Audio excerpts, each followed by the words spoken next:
A professora Bárbara é professora aqui do Instituto de Ciência da Informação da Federal da Bahia, da UFBA, e a gente já tem um tempo que a gente conversa a respeito disso, dessa questão da indexação nesse ambiente digital, né, de como que isso se processa, da parte do enviesamento dessa indexação, de como que a inteligência artificial pode desviar a gente para determinado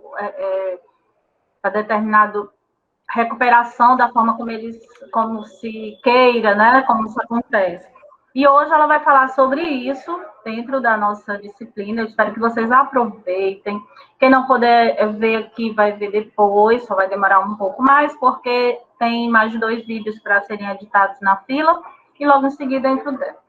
Tá bom? Então, eu agradeço aqui a professora Bárbara, né? Agradeço essa parceria. Fazer essa saudação aí a vocês, desejar um bom dia. E falar, né, que esse é um tema que tem sido do meu interesse. A professora Cleide sabe que eu tenho procurado, que eu tenho me interessado desde 2019, na verdade, desde 2015, por conta de uma palestra que eu assisti com o pessoal da IBM, e eles falaram sobre inteligência artificial, especificamente mais sobre a computação cognitiva, e de como isso impactaria o cenário da educação, né, o contexto educacional,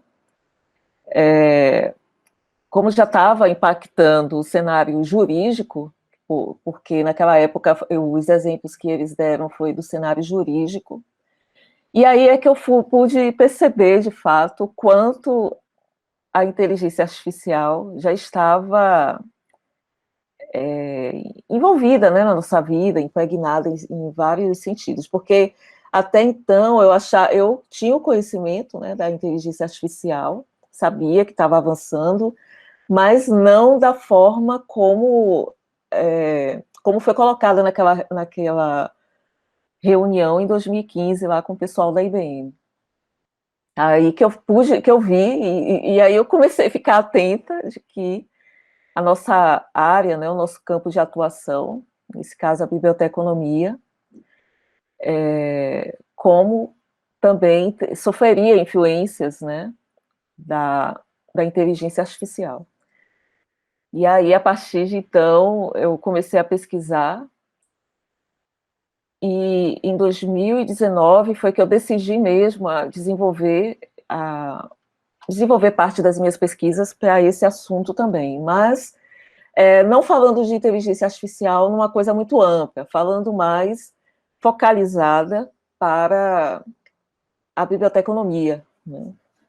Para a biblioteconomia e para as unidades de informação, que aí eu tento alcançar outros públicos também, mas o foco principal nesse caso é a biblioteconomia mesmo. Bom, a professora Cleide me pediu para falar com vocês aqui hoje sobre a inteligência artificial e o bias, né, na indexação. Eu vou falar, né, sobre a inteligência artificial, mas eu vou tentar focalizar mais na computação cognitiva, né, que é o campo que eu tenho me debruçado mais, digamos assim. Bom, as dúvidas surgindo, sou todo ouvidos, né, podem falar aí, para a gente ir conversando. Bom, como a professora Cleide já falou, meu nome é Bárbara Coelho, professora aqui do Instituto de Ciência da Informação, também no programa de pós-graduação em Ciência da Informação, aqui também da UFBA, e no programa de Educação, aqui da UFBA também, né? E, então, minha abordagem, como a professora Cleide sabe, é na educação e na ciência da informação, né? São duas áreas, assim, que é de muito interesse.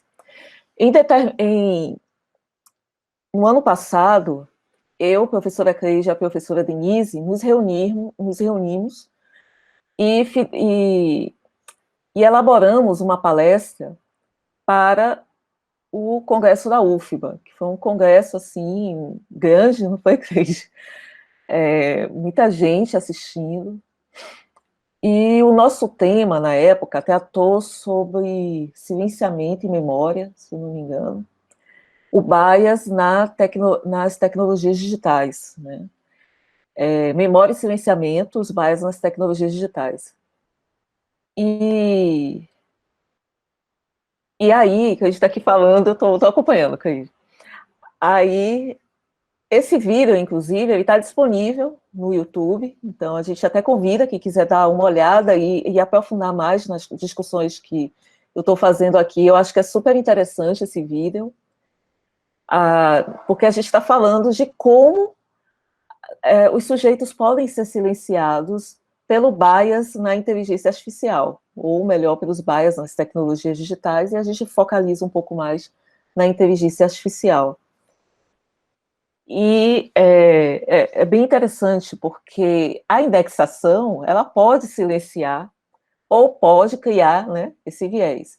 E isso não é novo, né? A professora Cris aí, que é colega minha, assim, também de profissão, sabe que na hora que você está fazendo uma indexação, né, até a catalogação também, você tem que ter cuidado com o que para não deixar com que os seus sentimentos, com que suas escolhas impactem, né, no momento ali que você está fazendo a indexação, né? Então, você tem que procurar a neutralidade o máximo possível. A gente sabe que a neutralidade é extremamente difícil, né? Por quê? Porque nós somos humanos, né? Somos pessoas, e a gente deixa, em determinados momentos, algumas coisas serem incorporadas também no que a gente está fazendo. E isso não é que está de todo errado, porque nós temos as nossas identidades, né? Somos pessoas e temos nossas identidades, então quando a gente está fazendo alguma coisa, é óbvio que em algum momento isso vai aparecer de alguma forma, né? Vai causar alguma influência. Mas a gente precisa ter cuidado com, principalmente a esfera, o âmbito, né, político, o âmbito, as escolhas políticas, as escolhas religiosas, né? Essas escolhas são extremamente importantes, né? São as nossas escolhas, então não são qualquer coisa. Mas a gente precisa levar em consideração que quando a gente está desenvolvendo um trabalho, aquele trabalho a gente não está fazendo para nós mesmos, né? A gente está fazendo para um público geral. Então,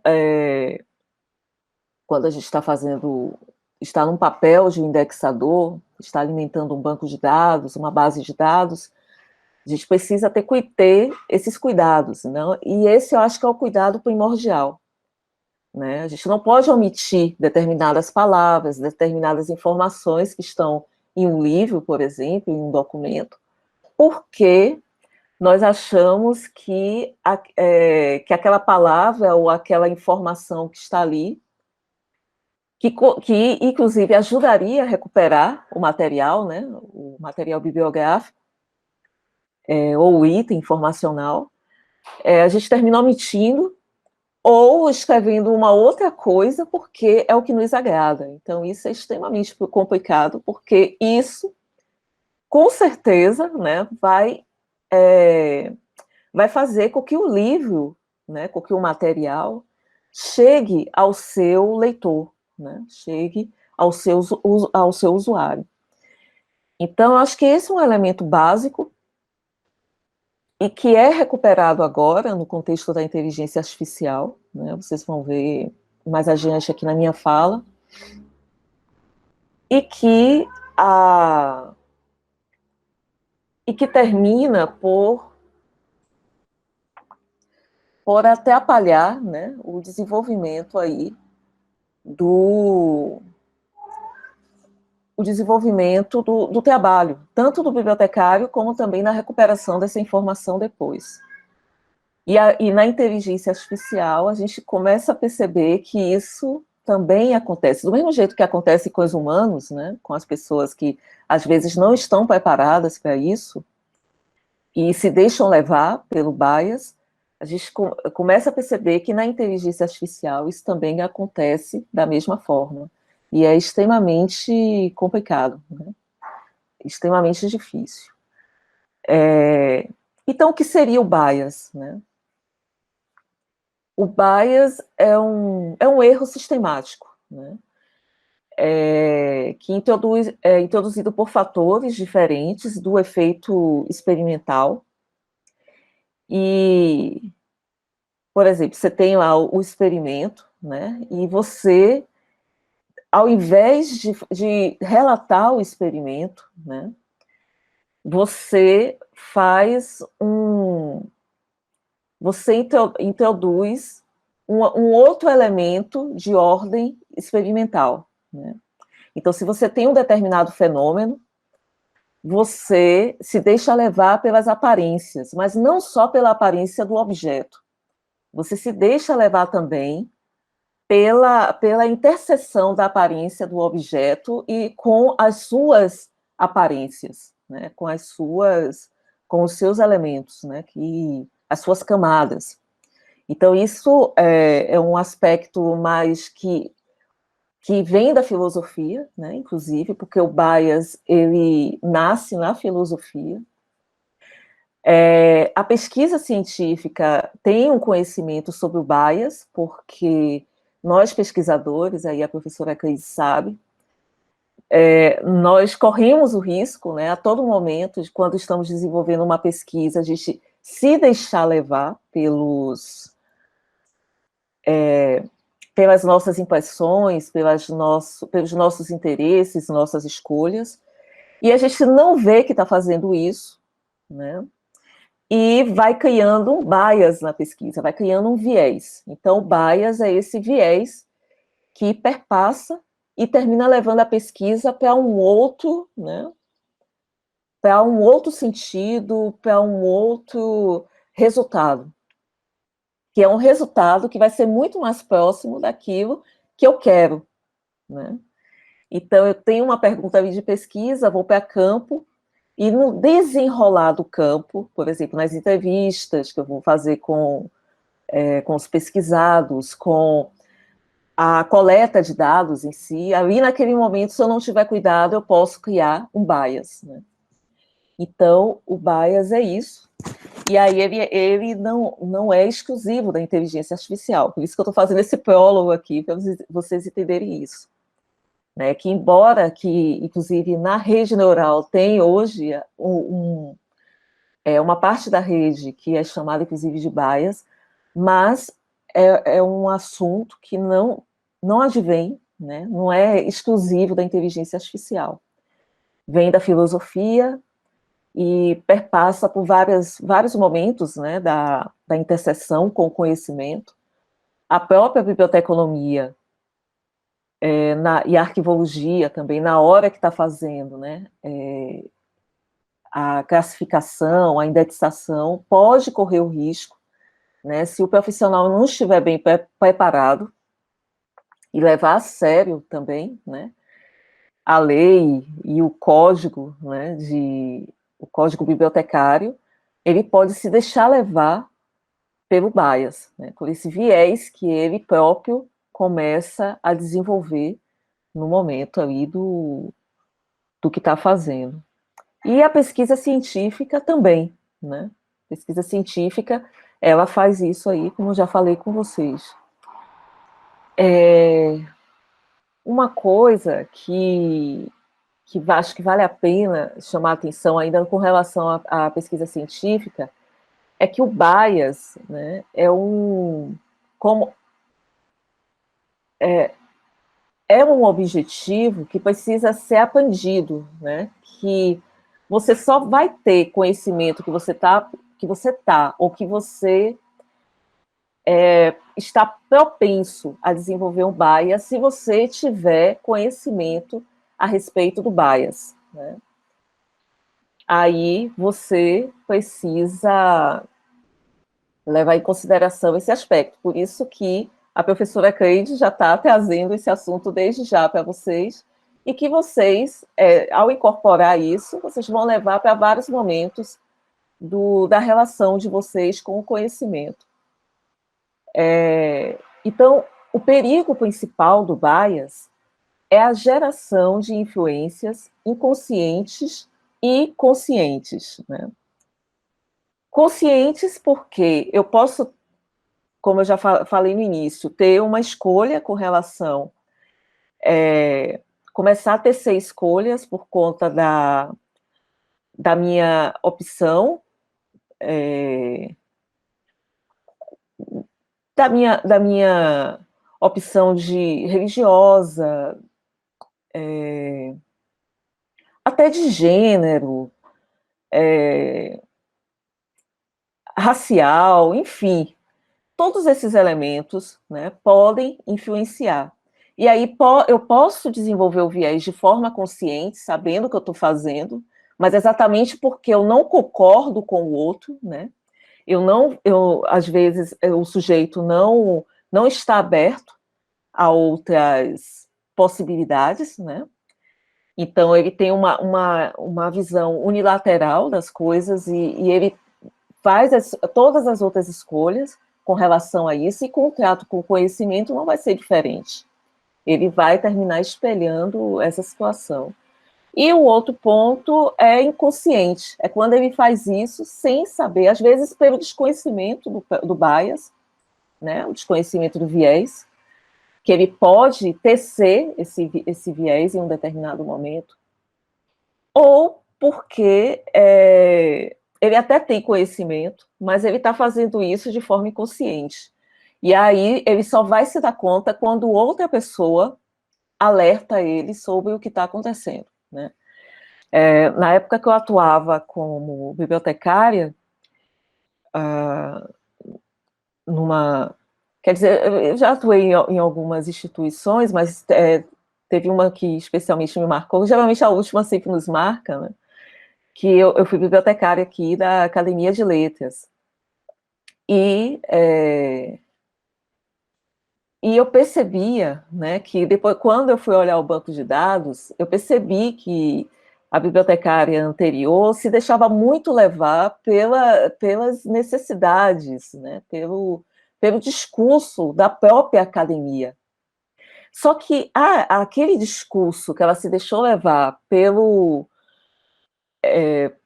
pela academia foi uma fotografia da academia em um determinado momento, né? E isso é complicado, porque a academia é uma instituição centenária, e aí veja que é complicado se cada bibliotecário se deixar levar pelo discurso daqueles bibliotecários que estão ali naquele momento, daqueles acadêmicos que estão ali no momento, né? Às vezes um presidente, né? Ou um acadêmico de muita influência.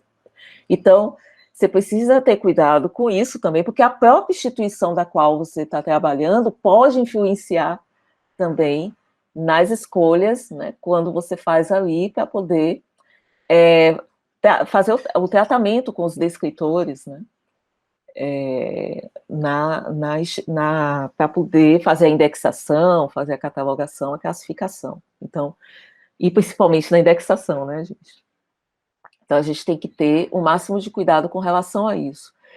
E eu percebi, assim que eu entrei, que eu comecei a acessar o sistema, eu comecei a ver que tinha um viés, que tinha um traço ali que estava muito marcante e que suprimia, né, evitava de tratar de determinados assuntos, né, e que eram assuntos que estavam no acervo daquela biblioteca. E veja que isso causava um prejuízo, né, muito grande, inclusive tanto para os acadêmicos, que era o público-alvo ali, das bibliotecas, né, porque eu era diretora da biblioteca e comunicação da academia, mas, e eram 3 bibliotecas, né, no ambiente, né, 3 bibliotecas, uma gigante, e duas outras um tanto menores, mas extremamente importantes, né? E, inclusive, uma delas era... vinham pesquisadores do mundo todo, porque ela tratava sobre o movimento, o nascimento do comunismo aqui no Brasil.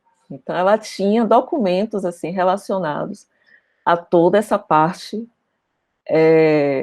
por, porque teve um acadêmico, hoje ele já faleceu, eu conheci assim que eu entrei, mas ele morreu de livros, porque ele era o acadêmico João Falcão.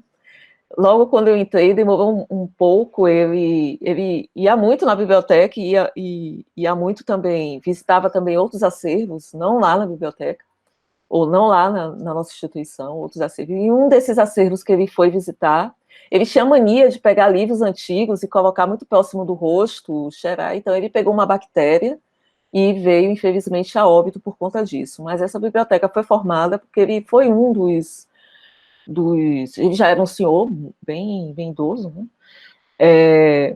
Mas ele foi um dos fundadores do movimento, né, do Partido Comunista.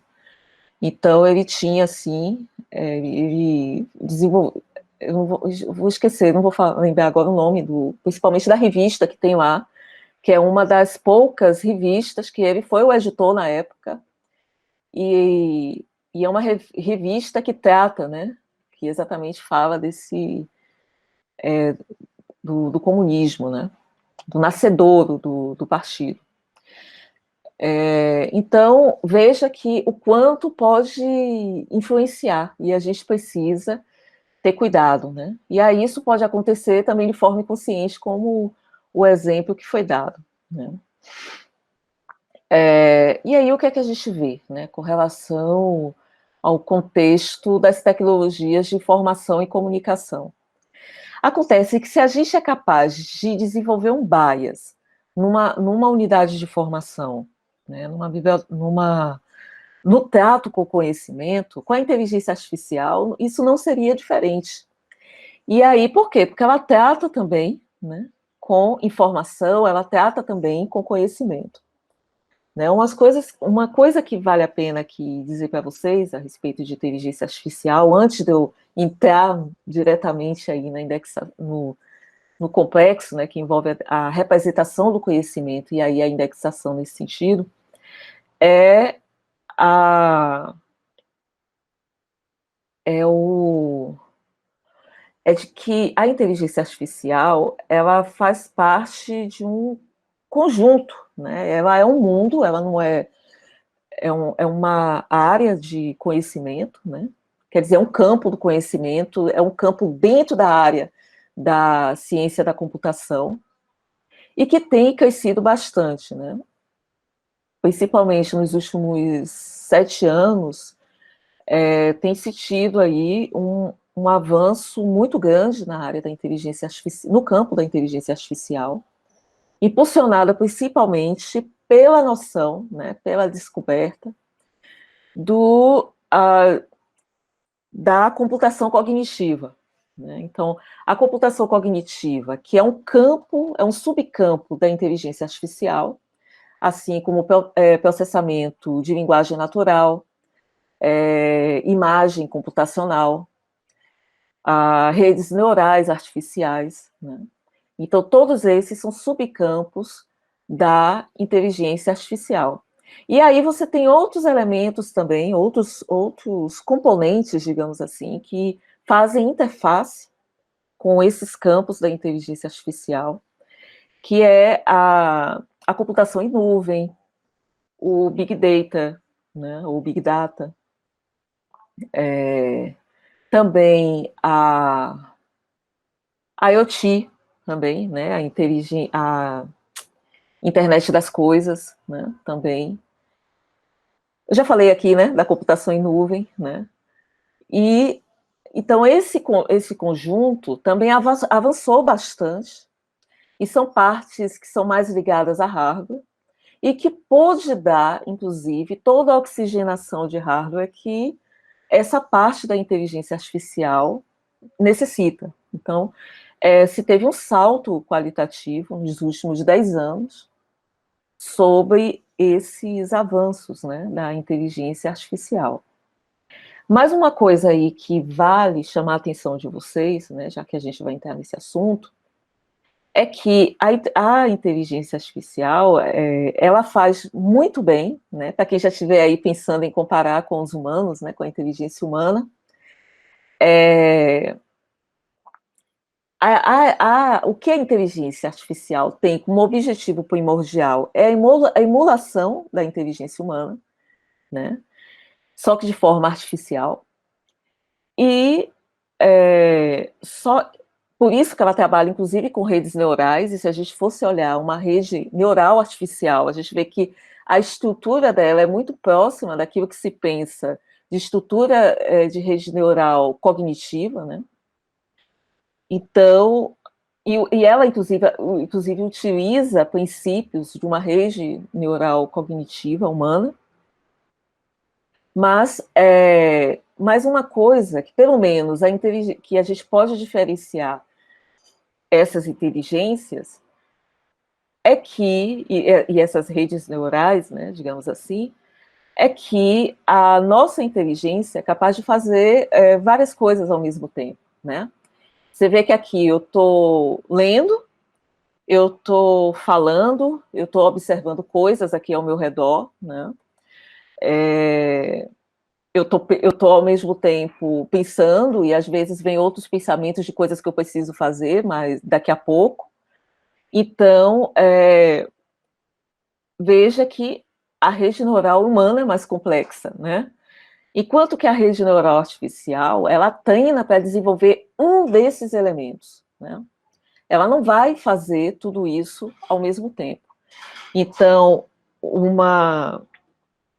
a gente tem o quê? Tem uma inteligência artificial, com uma rede neural por trás, um banco de dados por trás, que faz muito bem recuperação,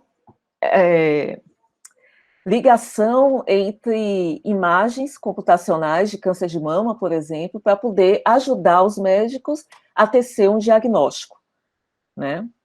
Mas, veja, a gente está falando aqui de imagens de câncer de mama, né? E se tem realmente inteligência artificial trabalhando aí com muita exatidão na promoção desses diagnósticos. E, às vezes, até quando comparadas com humanos, ela dá, obviamente, o diagnóstico muito mais rápido e o grau de acerto, de assertividade, em comparação com equipes de médicos, né, é maior. Né? Então, a assertividade, a predição que uma inteligência artificial bem treinada e com um banco de dados que não tenha viés, né, por trás, pode oferecer é assombrosa. Mas veja bem, se é sobre câncer de mama, você não vai perguntar a essa rede neural, né, a essa inteligência artificial, sobre câncer de próstata. Ela não vai saber te responder, né? Ela não vai dar isso com tanto grau. Ela não vai saber falar nada a respeito disso, né? Então, ou mesmo se ela trabalha especificamente sobre um determinado tipo de câncer de mama, ela não vai saber observar essa mama de uma forma mais global, né? Então, uma atividade, a inteligência artificial, ela trabalha especificamente de forma muito direta com aquilo que ela se propõe a fazer. E, para isso, ela precisa ter um banco de dados por trás, muito bem feito, né? Muito bem elaborado, para poder ter aí a capacidade de assertividade. Num banco de dados, né, de uma inteligência artificial que está trabalhando com câncer de mama, por exemplo, ela tem que ter a partir a recomendação que tem a partir de 10 mil imagens. Mesmo assim, 10 mil é um número pequeno, tá? A gente está partindo daí, né? Que teria que ter mais de 10 mil imagens para ela poder fazer essas comparações e ver, de fato, e dar uma resposta correta, né, com relação a isso. Então, o banco de dados tem que estar muito bem indexado, né? Nesse caso, a inteligência artificial que vai fazer ela tem que estar com uma indexação muito bem feita. E indexação, né, inclusive, quando se está trabalhando com computação cognitiva, é uma das ferramentas, né, da computação cognitiva. E ela está... e o que é que a gente percebe, né? É que é uma área que tem crescido bastante, várias pessoas têm utilizado ferramentas que desenvolvem essas inteligências artificial, mas elas não têm o conhecimento, né, muitas delas, né, não têm o conhecimento a respeito da indexação, não têm o conhecimento sobre que o bias também ele pode acontecer no momento ali da indexação, e por isso, e às vezes também quando montam a equipe para treinar uma inteligência artificial, eles não levam em consideração a presença de um profissional, né, que nesse caso, na minha opinião, o mais adequado seria o bibliotecário, para poder trabalhar com a parte da indexação. E aí acontece que o bias, né, vai sendo criado no nascedouro, quando a inteligência artificial, quando a computação cognitiva está sendo pensada, né? E eu já tive a oportunidade de trabalhar com uma aqui no LTI, né, na esfera da computação cognitiva, e na parte de indexação, que é uma parte realmente que é morosa, porque quem trabalha com tecnologia, né, principalmente com essa parte de bancos de dados orientada a objeto, a gente está acostumado a pegar coisas, puxar, colocar, não sei o que, a gente tem o conhecimento do código. E aí, quando você chega nessa parte da indexação dentro da inteligência artificial, a gente se depara que a gente precisa pensar, que a gente precisa parar e pensar de uma forma mais subjetiva, o que não é muito comum no momento quando você está trabalhando com a parte de banco de dados orientado a objeto, um banco de dados também relacional, né? E aí você se depara com essa parte da indexação. E isso aconteceu comigo também.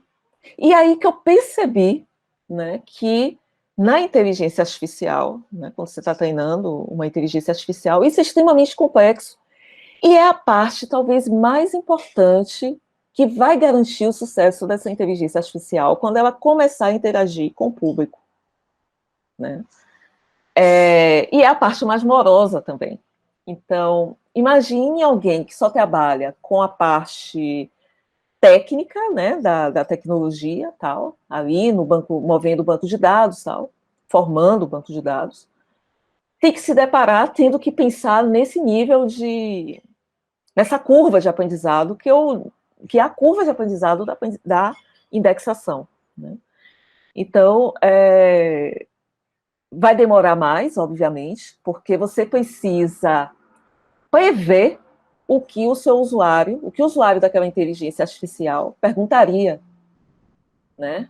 Então, você vai ter que ter níveis de perguntas menos complexos e níveis de respostas, de opção de respostas, para que essa inteligência artificial comece a ter um diálogo. Então, não é algo simples, né? Porque você precisa levar em consideração a pergunta que as pessoas fariam e as respostas que a inteligência artificial precisa ter para emular um diálogo. Óbvio que depois, né, quando a gente está fazendo isso, nós não vamos prever todos os diálogos. Um exemplo disso é uma saudação. Então, tem lá um campo, né, dentro do contexto de indexação, o primeiro objeto é o objeto de saudação, né? Você nunca vai começar um diálogo já diretamente no que você quer. Você, pelo menos, né, dá um oi, bom dia, né?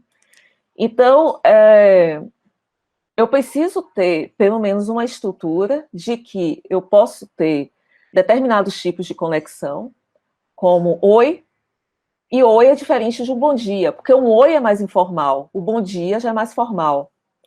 E eu posso ter também formas de tratamento que são mais formais e mais informacionais. Ou, perdão, e mais informais. Né? E aí, isso eu preciso considerar na hora da indexação. E ainda num nível muito superficial, que é só o da saudação. Né? E depois eu vou ter que, dependendo do assunto que aquela inteligência artificial ela está direcionada para poder responder, ela precisa aí levar em eu quero dizer, o profissional que está ali fazendo a indexação, que eu defendo que seja o bibliotecário, né, precisa entender do assunto que está sendo, que vai ser a especialidade daquela inteligência artificial, e possa, a partir dali, extrair os descritores, né, palavras-chave, descritores, para poder desenvolver uma boa indexação, né, notas, né, que vai tudo isso ajudar no treinamento e também, mais tarde, no desenvolvimento dessa inteligência artificial. E se aí tiver problema, quando você colocar essa inteligência artificial para interagir com os humanos, né, com outras pessoas, e aí lembrando que inteligência artificial ela não interage somente com humanos, ela interage com máquinas também, por isso que ela bebe também na IoT, que é a internet das coisas. Então, se ela não estiver preparada para isso, ela vai ser facilmente influenciada e vai criar um bias que, dependendo do nível de bias que ela crie, você vai ter que tirar essa inteligência artificial do ar, porque ela não vai estar preparada para poder responder, e aí você perde. Então, você perde todo aquele trabalho, toda aquela estrutura que você desenvolveu. Então, é muito comum a gente escutar na literatura e também as pessoas falando, né? Eu participo aqui de uma associação de inteligência artificial, que é uma associação internacional, e é muito comum no debate, nas discussões, quando a gente tem um grupo, né, de WhatsApp, tem também discussões que são feitas uma vez por mês, e é muito comum relatos, não somente aqui no Brasil, mas assim casos, né, que que tiveram problemas e saíram do ar exatamente por conta disso, né, por conta do bias, né. Então, bias não é uma coisa simples, e geralmente onde ele acontece primeiro é na indexação da inteligência artificial. E que depois isso vai causar uma série de prejuízos mais tarde, né? Inclusive no trato. Um exemplo que acho que vocês devem conhecer acho que em 2018, da inteligência artificial que foi colocada pelo Facebook, e que aí ela não foi treinada para ser racista, para ser misógina, nada disso, para ser nazista, inclusive, né? Mas eles fizeram, né, colocaram um banco de dados por trás, e colocaram para teste no Facebook, que era do próprio Facebook, né? E aí, que uma inteligência treinada pelo próprio Facebook. E aí acontece que as pessoas começaram a interagir com ela, falando coisas que eram só direcionadas para essas problemáticas, né? Para questões misóginas, questões raciais, questões e nazistas, né? Então ela começou a criar um viés nesse sentido, e aí o Facebook teve que tirar ela do ar. Isso aconteceu com a Microsoft também, tem uma série de exemplos, né? E no âmbito comum tem várias, né? Muita gente que gasta dinheiro pedindo para desenvolver uma inteligência artificial e que tem problemas no banco de dados, problemas nesse sentido, que causa aí uma série de prejuízos. Um exemplo bom, só para recapitular, o bias ele pode ser de nível social, né? Ela pode criar um viés de nível social, de nível de gênero, de que mais? Racial, né? E também de memória, que era uma das coisas que a professora Denise e a professora Cleide, né, que na época que a gente deu a palestra, e aí eu volto a dizer, Eu vou colocar o link aqui para vocês acessarem essa palestra, escutarem elas interagindo e falando comigo também sobre esse assunto, e que, principalmente Denise, ela falou muito a respeito da questão da memória, que é a praia da professora Denise. E aí, essa parte da memória, o bias também pode acontecer aí, né? E na inteligência artificial, se isso não for controlado, não for visto de uma forma adequada, você pode eliminar coisas que aconteceram, fatos que aconteceram na história. E a inteligência inventar novos fatos para uma linha, né? Para uma trajetória histórica. Então, é algo também que precisa ser levado em consideração. Por isso que a indexação, né? E a Cris faz muito bem em chamar aqui o assunto da inteligência artificial e do bias para poder tratar com vocês, porque eu encaro também que esse é um futuro da profissão também, né, da nossa profissão, né? Assim como a inteligência artificial tem sido incorporada, sendo desenvolvida em várias áreas do conhecimento, a nossa área não vai ficar de fora. E a gente precisa se apropriar dessas discussões para não ser pego de surpresa, estão entendendo? Então, e também porque é algo de direito nosso, eu encaro por aí. Porque os profissionais que agem da melhor maneira, né, com a indexação, são exatamente os profissionais da informação, e digo, em primeira instância, o bibliotecário, né, que tem aí uma trajetória histórica, né, desse conhecimento. Um exemplo que eu gosto de dar bastante também, de um bias com relação aí às questões éticas e viés racial, é aquele programa, né, que faz desenhos, que pinta quadros de figuras humanas, né? Você coloca uma foto sua no programa, que é aquele Geihaku, e aí você coloca uma foto sua lá e ele pinta, aí você escolhe o artista, Monet, e ele vai pintar a sua foto com traços de Monet. Você escolhe Picasso, ele vai pintar a sua foto com traços de Picasso. E aí, como a maioria das fotos é uma inteligência artificial europeia, né? E aí a maioria das fotos do banco de dados eram de mulheres brancas e principalmente as fotos que eles colocaram eram fotos históricas, né? Acontece que quando se coloca uma foto de uma mulher negra, ele sempre pinta como se pinta a mulher com cabelo loiro, né, com traços brancos, né? Então, isso é um viés, né? Também porque a maioria das pessoas que começaram a interagir com essa inteligência artificial eram brancas, e aí isso começou a acontecer, né, nesse sentido. E aí, para finalizar, pessoal, e a gente ir para o bate-papo, porque eu vi que já tem algumas questões aqui, eu não sei porque a Cleide não quis me interromper. Ah, ela levantou a mão, foi mal. Eu acho que eu só vi agora, viu? Se você já levantou faz tempo, eu não percebi.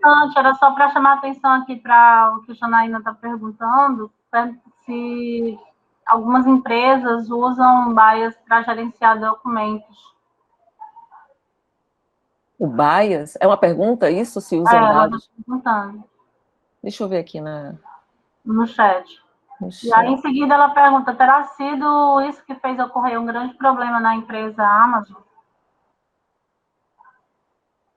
Tá, deixa eu explicar melhor essa sua questão, para não ter uma atrapalhação aí. O bias não é algo positivo. O bias, quando ele aparece, quer dizer que é um viés que tá acontecendo. Que aí esse viés é de ordem ética, né? E aí pode ser racista, pode ser misógino, de gênero, etc.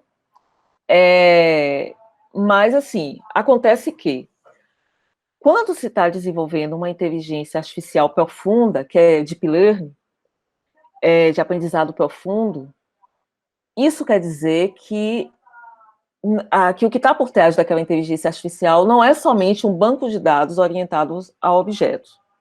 Ela tem também uma rede neural artificial trabalhando por trás, que geralmente quem trabalha com essa parte de rede neural é a turma, pessoal da Deep Learning, que é do aprendizado profundo. E aí, essa rede neural artificial, né, se você... Aí, nesse caso, né, o que é que você faz para evitar o bias? Se a rede neural é muito bem desenvolvida,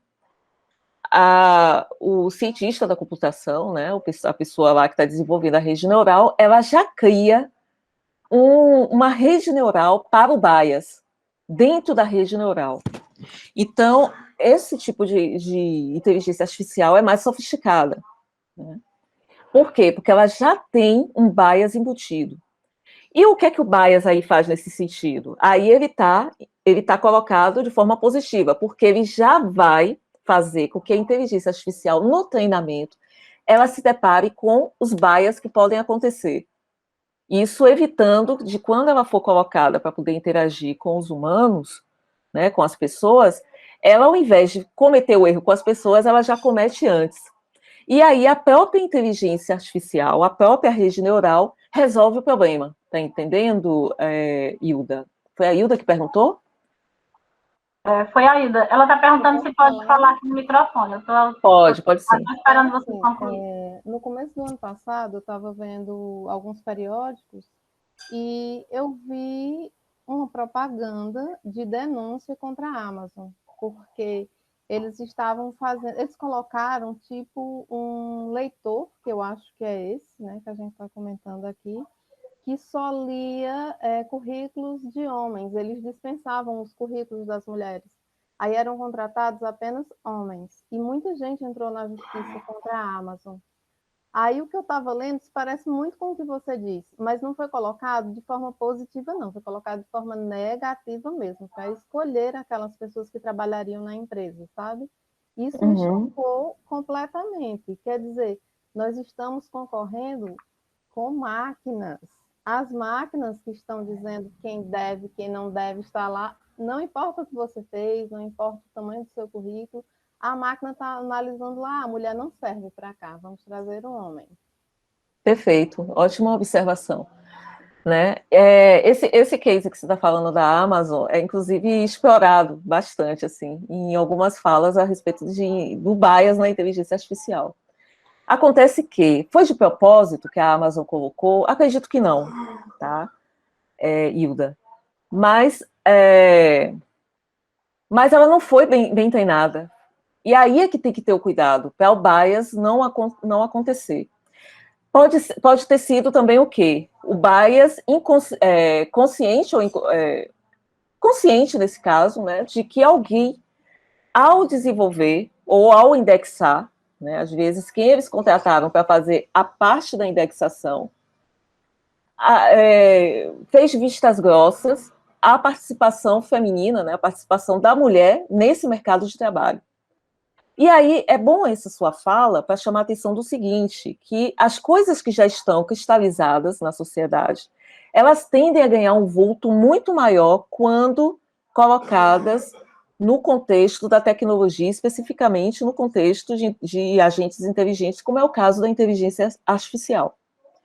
Por quê? Porque isso é elevado à potência, né, exponencial da própria tecnologia, que a gente sabe que quando a gente trata de tecnologia, a gente está tratando de exponencialidade. Então, se um problema que aconteceria no tete-a-tete entre as pessoas, esse mesmo problema no contexto do digital, ele ganha uma proporção muito maior, né? O problema ele fica muito maior. E aí, se o banco de dados, né, e aí é uma discussão que tem que ser levada para a sociedade, inclusive, principalmente quando está se implementando inteligência artificial dessa ordem, é que se você... Peraí, deixa eu ver essa janela aqui. É que se você leva... coloca... Tem algumas coisas que já estão, tipo, colocadas no senso comum como se fosse a verdade. De que mulher, por exemplo, não trabalha com tecnologia, né? De que quem trabalha com mais tecnologia é homem, e o próprio mercado de trabalho também, no presencial, reflete um pouco dessa situação, e a gente tenta, a todo momento, demonstrar de outra forma. Eu, por exemplo, sou exemplo vivo com relação a isso, porque eu sou mulher que trabalha com tecnologia, e em muitos casos, as pessoas não direcionam, né, ou não acho que eu tenho a competência para tal, só pelo fato de eu ser mulher. E ainda mulher negra, nordestina, ainda é mais complicado. Tá entendendo? Então, tem essas variáveis que, na hora que você está fazendo indexação, de repente, se é um homem branco do sul, sudeste, que está fazendo isso, ele vai entrar naquilo que é o contexto dele, que é o comum dele, o senso comum dele, que é do local e da situação que ele... Às vezes ele pode fazer isso de forma inconsciente, porque ele é levado a isso, né, porque é o contexto dele, ou pode ser de forma consciente, de uma prorrogação do que está aí, né, dos problemas, né, das situações ruins que já estão aí e que terminam se perpetuando na sociedade. Por isso que o bias ele aparece na inteligência artificial, principalmente na questão ética, né, e a ética é muito importante. Né? E a ética, se é uma coisa que diferencia a inteligência artificial dos humanos, a principal coisa não é a criatividade. Aliás, a criatividade, se a gente for levar em consideração, a inteligência artificial tem um bocado. Tem mais que a gente, se for levar em consideração, porque ela é capaz de traçar cenários de forma muito mais rápida do que um humano. Então, ela tem o potencial de ser muito mais criativa do que a gente com determinados contextos, com determinados assuntos. Né? Agora, já a ética, a inteligência artificial não tem. Né? Até o momento não foi criado nada que emule a ética na inteligência artificial. A ética e a crítica. Então, essas são duas coisas que diferenciam, de fato, o humano da inteligência artificial. E aí... Oi, desculpe, Kate. Não, eu só... Porque a tua fala me lembrou de uma certa vez que eu ouvi de um colega, quando eu estava defendendo uma vaga de concurso para o setor de tecnologia, que fosse colocado, que fosse para bibliotecário, e o meu colega falou assim, mas bibliotecário, não tem bibliotecário que trabalha com tecnologia. Não tem bibliotecário que entenda de tecnologia. Aí eu fui citar, você tem uma pessoa, mas isso daí não sabe. Aí o que não sabe, né? Porque, na verdade, a gente não sabe de tudo, cada um se especializa em uma determinada questão, né? E a outra coisa, um comentário aqui da Jéssica, da Maria Jéssica, nós temos duas Jéssicas aqui, que ela diz que isso aconteceu também com a coloração de fósseis do século XIX no Brasil, que a inteligência artificial coloriu com traços e cores da vegetação europeia, né? Porque é isso que ocorre, que conhece. Da mesma forma que acontece conosco, quando a gente vai indexar um determinado assunto que a gente não conhece e não tem instrumentos auxiliares adequados que nos ajude a conhecer, então a gente apaga, né? Esse é o apagamento, é o silenciamento, porque você omite aquela informação, omite aquilo por desconhecer. E além de você poder omitir por querer mesmo, né? Porque você discorda daquilo, por uma política da instituição ou por uma orientação sua, né? Seja essa orientação, seja política, seja de cunho religioso, enfim, de qualquer outra que você possa fazer isso, tem também aquela omissão que você faz por desconhecer o assunto. Você não sabe, você não é obrigado a saber de tudo, mas quando se depara com algo que não se conhece, a gente precisa ter instrumentos auxiliares de indexação que nos facilite isso, né? Consultar especialistas, enfim, algo que nos dê uma condição maior de representar aquele conhecimento da melhor forma possível, de forma que seja recuperado, né? Exato. É só uma parte. Então, é isso mesmo. E aí esses apagamentos acontecem, né? Esse silenciamento, e isso é levado a uma potência maior no contexto da inteligência artificial. Mas isso é algo que é um reflexo também da nossa própria sociedade, né?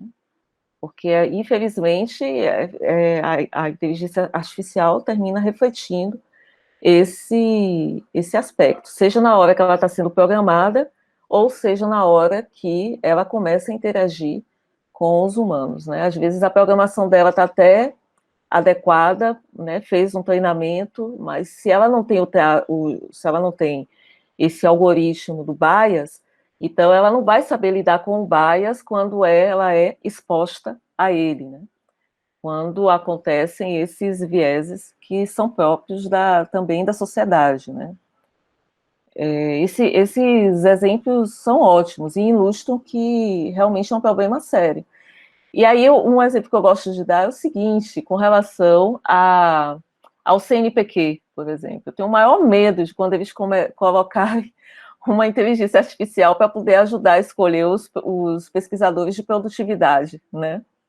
Imagine o quanto isso vai ser complicado aí, porque se já tem um viés tão forte que acontece aí nas áreas, né, com essas escolhas, então imagine quando a inteligência artificial começar a fazer isso, né? Bom, eu para finalizar, eu queria fazer um teste aqui com vocês. Tem uma fala aqui no chat da Duana, ela botou, sempre escuto de pessoas de fora da biblioteconomia que a tecnologia irá substituir os bibliotecários.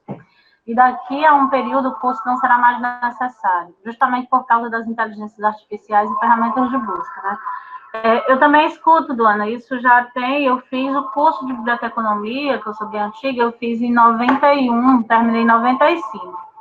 E eu escuto desde a época que eu entrei, desde que eu saí, que a biblioteconomia ia acabar, que a gente era muito... As pessoas sempre acham que vai nos ofender dizendo que a gente é muito técnico, quando não é verdade, né? A técnica ela é necessária, isso que vocês estão aprendendo aqui é necessário para a profissão, mas hoje a gente, principalmente agora, a gente tem um olhar muito mais global sobre as coisas e sobre a informação. A gente abriu, além daqueles setores de estudo lá internacionais, do Mercosul e da ABCIM, né, que são aqueles grupos, aqueles setores de estudo de pesquisa, representação, gestão, né, enfim, todos esses setores de estudo. A gente vai para além disso aí. E o que eu digo para quando a gente escuta essas coisas, né, a tecnologia ela não vai substituir nada, ela auxilia, né?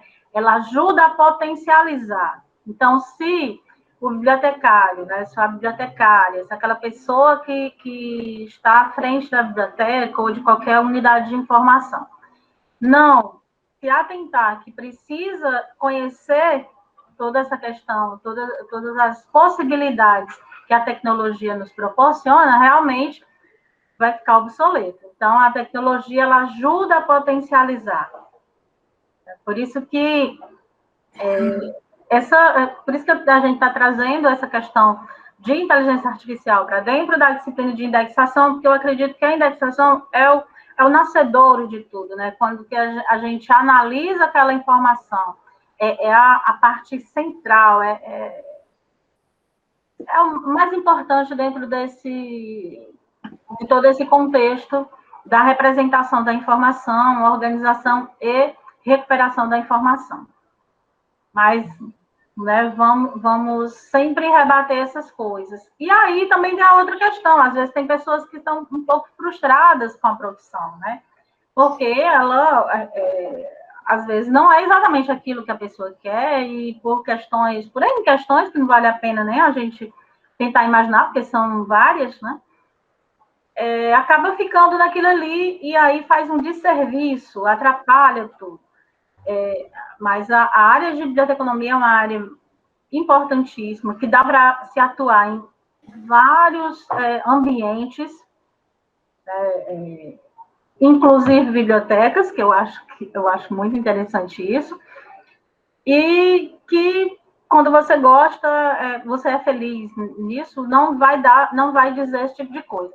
Eu fico também muito triste quando eu escuto, Dona, de colegas, né? De colegas, professores, coisa nesse sentido, porque a vontade que a gente tem é assim, poxa, vai para outra área, vai, sei lá, monta uma empresa, vai fazer outra coisa que tu goste, que te faça feliz. Que a gente está aqui é para ser feliz, né? Já dizia uma musiquinha dos anos 80, né? Da política, né? A gente não para brilhar, para ser feliz, né? E é isso, né? Eu acho que... Mas vamos defender a biblioteconomia, essa área é muito linda, muito eu sou apaixonada, né, pela biblioteconomia, e eu acho que a gente não pode dizer assim, não, tecnologia, hoje mais do que nunca, né, nós estamos aqui usando uma tecnologia para tentar dar o máximo, tem as dificuldades desse tipo de ensino? Tem, mas também tem muitas facilidades, muitas coisas que nos proporcionou. Se não fosse esse formato, nós não poderíamos ter, por exemplo, a professora Bárbara, aqui da UFBA, numa aula da UFCA no Cariri, da UFCA em Juazeiro do Norte. Por quê? Porque a gente não tem recursos, né? Não temos tempo também.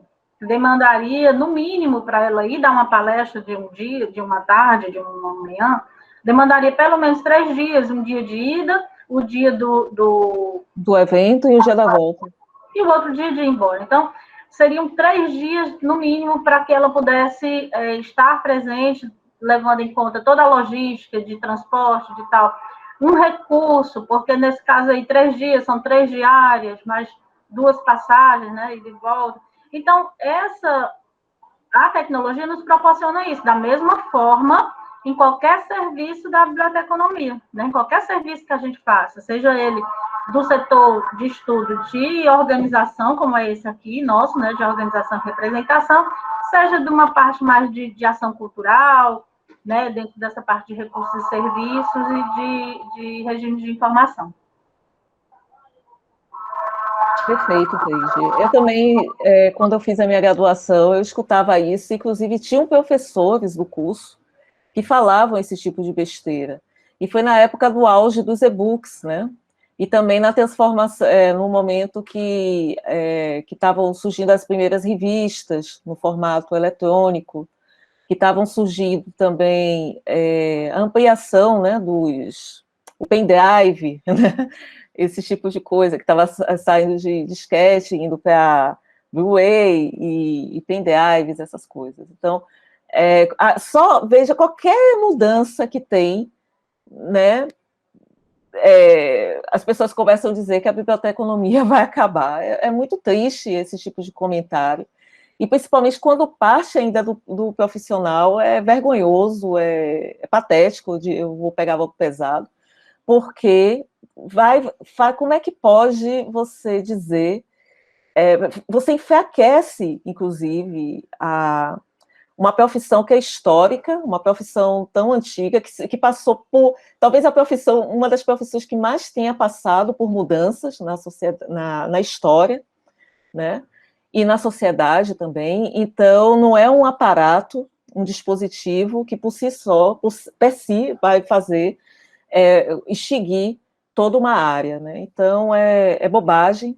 E ainda se tratando de inteligência artificial, a gente tem um movimento duplo aí, porque é óbvio que a inteligência artificial será incorporada, porque a biblioteconomia trabalha com bancos de dados, com bases de dados, então será incorporada também, né, com uma ampliação desses dispositivos, dessas tecnologias já existentes e que valorizam a biblioteconomia, né, que ampliam o alcance da biblioteconomia, como também um movimento contrário, que é também a possibilidade de ampliação de novos postos de trabalho para o bibliotecário, né, que, além das bibliotecas, além das unidades de informação, também trabalhar com a inteligência artificial, porque eu estou dizendo aqui, a inteligência artificial trabalha com indexação.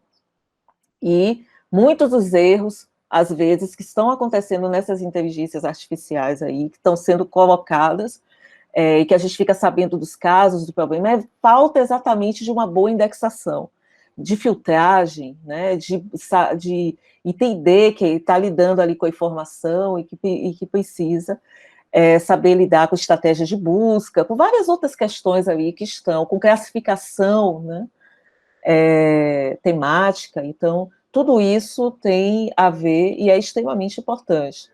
Né? Mas lógico que... Quem foi que fez mesmo esse comentário? Deixa eu ver. Luana, né? Lógico que quem falou isso para você, assim, às vezes, ou você leu em algum lugar, não sei, não tem conhecimento, né, do que está acontecendo nas áreas hoje, porque isso não é um movimento exclusivo da biblioteconomia, né, várias áreas estão precisando se repensar, algumas delas, precisando se repensar, inclusive, com certa urgência, como é o caso do direito, que está tendo aí, se tem uma área que realmente você tem que observar com um certo cuidado, é o direito, né? O direito está sendo aí, foi uma das primeiras áreas que teve bastante envolvimento, né, desse tipo de tecnologia aí, né, e que tem, inclusive, dados na literatura, não é uma coisa minha, da minha cabeça, que eu estou inventando, tem dados na literatura.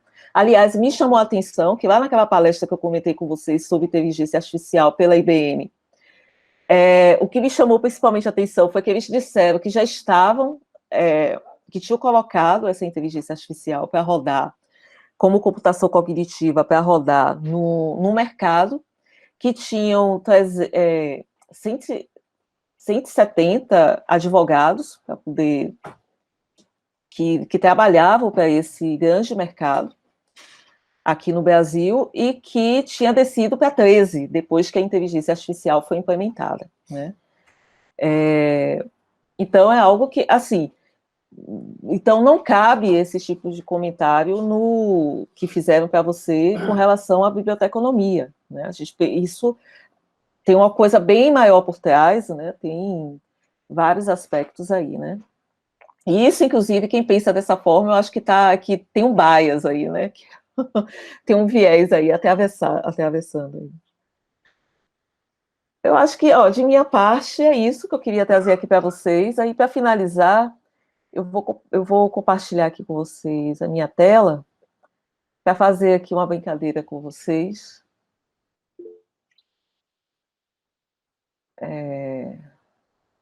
Ok, se você quiser fazer ainda algum comentário enquanto eu vou compartilhar minha tela, fica à vontade, tá? Eu não estou vendo o bate-papo, não. Eu super entendo, Duana. Já fizeram também esse tipo de comentário comigo. Comigo também. Aliás, eu sofri muito isso quando eu estava fazendo a graduação.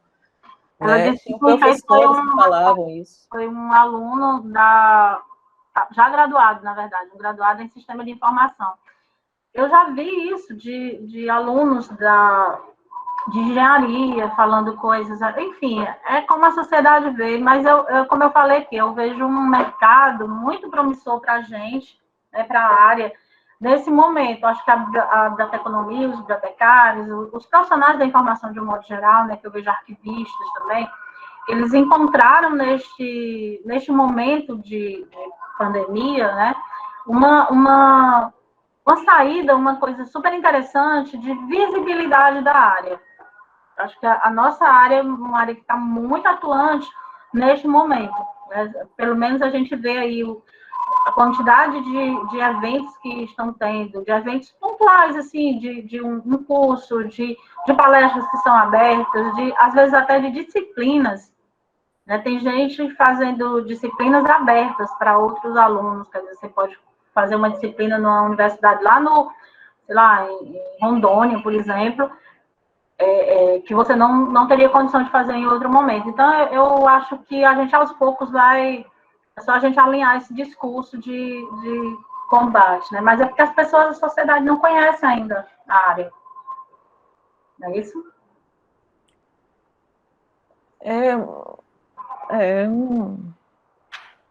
Mas assim, eu fico pensando, viu, Cleide, que tem essas pessoas que falam isso, e às vezes a gente não pode nem dar tanta atenção nesses comentários. Porque, por outro lado, pelo menos as pessoas que eu conheço da área de TI, e às vezes, e são pessoas, inclusive, de TI dura, por isso que o que eu vou dizer também aqui é o seguinte, que vai depender muito do viés dessa pessoa, né? Também do aprendizado que essa pessoa tem de sociedade, né? Da importância que ela dá à educação e do conjunto educacional, né? Das profissões, né, que todas as profissões são importantes e não somente isso, uma ou outra, tal, porque está em alta no momento. Então, porque eu conheço pessoas de TI dura, interajo com elas, e elas me acham o máximo, por exemplo, porque elas pensam o seguinte, poxa, como eles, inclusive um deles já chegou para mim e disse, você tem aquilo que às vezes muita gente da TI quer, que é entender de tecnologia e ter a consciência do social, a consciência da importância da informação, dessas outras discussões que são tão nossas, né? Da ciência da informação e da biblioteconomia, né? E que eles sentem muitas vezes falta dessa junção, né? Dessa convergência do diálogo. Então, eu estou colocando isso aqui para vocês para ampliar, porque não é todo mundo que pensa assim. Tem muita gente de sistema, de TI dura, inclusive, que supervaloriza esse trabalho que a gente faz, né? E eles, inclusive, que foi a partir da interação com esse pessoal da tecnologia que eu pude perceber o quanto a indexação, que é um mote nosso, né? Que é algo exclusivo da biblioteconomia, é importante para a tecnologia. Né? E o quanto eles valorizam isso, né? Me valorizam enquanto profissional, porque exatamente eu sei como fazer isso, sei do que estou falando a respeito disso, a respeito da indexação. Né? Então, isso, a gente precisa se valorizar, gente, nesse sentido. E para vocês que estão estudando, né, precisam ter consciência disso, e não se deixar levar por qualquer tipo de comentário. Às vezes a pessoa até não está num bom dia, né, e aí fala uma bobagem como essa, né? Mas, enfim, não levem isso para a mente nem para o coração, não tem nada a ver, não. Eu escutei muito isso, e se fosse assim, aliás, eu teria ido até para outra linha de pesquisa, ou talvez nem tivesse virado a pesquisadora que eu sou hoje, porque eu escutei muitas bobagens nesse sentido quando eu estava fazendo a graduação, mas eu sempre me coloquei em dúvida. A gente, às vezes, até tende, a primeira vez, que quando você vê uma pessoa que está acima de você, inclusive professores falando esse tipo de coisa, ou às vezes um colega já formado falando isso, você que ainda está na formação, você começa, a tendência, né, que a priori você começa a questionar, poxa, será que eu estou fazendo o curso certo? Será que eu estou... mas assim, você coloque isso em xeque e observe as variáveis, né? Observe o todo, não vá aceitar como verdade uma coisa que outra pessoa fala, às vezes por maldade ou por desconhecimento, né? Mas, assim, para finalizar, eu queria fazer esse teste aqui com vocês, que é um teste muito básico, assim, de aprendizado de máquina, né, de inteligência artificial. Aí vocês estão vendo um conjunto de aves, né, e um conjunto de mamíferos, né? Observaram aí essa linha aí? Ok, aí o teste diz o seguinte, né? Agora, observando essas figuras, classifiquem aí no bate-papo, né? A ordem dessas, assim, quem é A, quem é B. Vou voltar aqui, ó. A e B, né? Agora digam aqui o que é ave e o que é mamífero. Ok? Já estão fazendo? Porque eu não consigo ver o bate-papo agora. Veja, você está aí? Professora? Será que eu perdi conexão?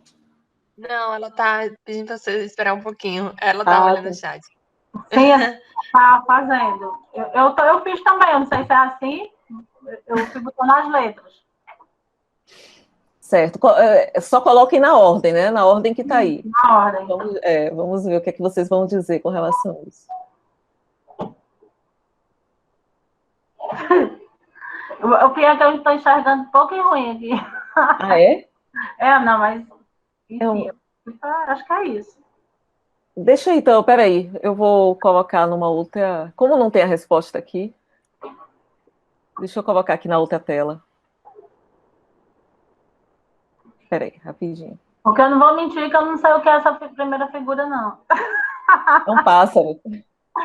Pois É um é, mas pássaro. acho que Terminaram? acho que Já responderam? todo mundo que colocou até agora que eu vi, colocou o primeiro A, o segundo B, o terceiro A e os outros dois B. BB. Pelo menos Uhum. todo mundo botou desse jeito, pelo que eu estou vendo aqui. Só que vocês acham que a inteligência artificial iria ter esse mesmo entendimento de vocês, né? Eu acho que Se, mudaria no último, talvez, porque voa, né? é, Talvez colocasse que era ave. pois é, né?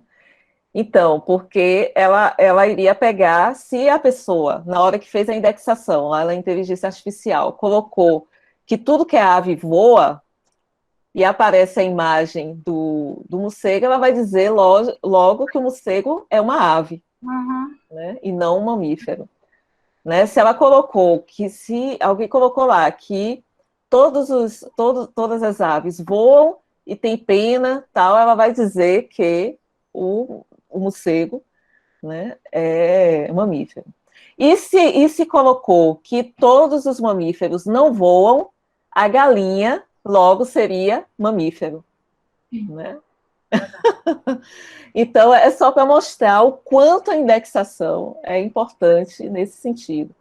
Né? E porque senão o bias é criado exatamente dessa forma, né? Na inteligência artificial, quando você não coloca todas as possibilidades que o objeto demanda, né? E aí a Maria está falando aqui que cria uma visão fragmentada, exatamente, né? Termina sendo fragmentada. E aí você tem que colocar o todo, por isso que o todo, né? Aquilo que fala sobre o fenômeno, sobre o objeto, você tem que falar. Aí, mas veja, a indexação é um campo também que faz uma interseção muito forte com a filosofia, né, Cris? Uhum. E como vocês sabem, né, dependendo da luz, inclusive teórica também, que ilumina aquele objeto, né, ele vai ter uma determinada perspectiva, né? E aí, eu costumo pensar o seguinte, que o objeto está envolvido em várias camadas, né? Então, ele tem as aparências ali, você tem que ir passando essas aparências para poder chegar na essência do objeto e ver, de fato, o que é que caracteriza aquele objeto, para poder classificar ele da melhor maneira possível e indexá-lo adequadamente, ok? É isso, pessoal, eu finalizo aqui. Muito bom. Vocês têm alguma pergunta a mais, algum comentário? Podem ficar à vontade. Foram respondidas, né, quando ele No segmento, né? Não sei se alguém está digitando aí alguma coisa, mas se quiserem falar por áudio, parabéns. Mas, assim, como a Janaína falou, né? A gente tem muito a agradecer. Eu acho que essas trocas, elas são muito importantes. No finalzinho do semestre passado, mas é porque o calendário da UFPB está diferente do nosso aqui, né? Eu tive uma participação na disciplina de representação de linguagens documentárias lá da UFPB, né, na disciplina para falar de classificação. E aí, nada do que eu falei, claro, era diferente do que as duas professoras, que eram duas professoras dessa área, elas tinham falado. Inclusive, estava também o bibliotecário da instituição em que eles fazem essa prática, porque lá eles têm, eles trabalham nesse sentido. O professor dá uma questão mais teórica, e aí tem uma prática junto à biblioteca. Mas é muito interessante essa troca. Às vezes você faz por um outro olhar, você traz uma ideia nova, uma coisa, e eu acho que oxigena.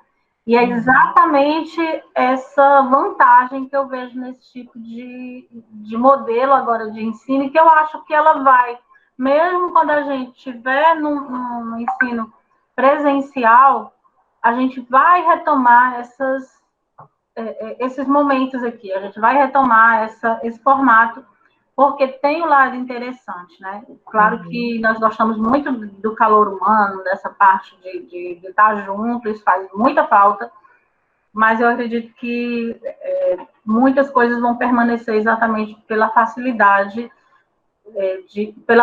por proporcionar essas trocas que nós estamos tendo. Então, eu queria agradecer muito, Bárbara, tua disposição, seus ensinamentos,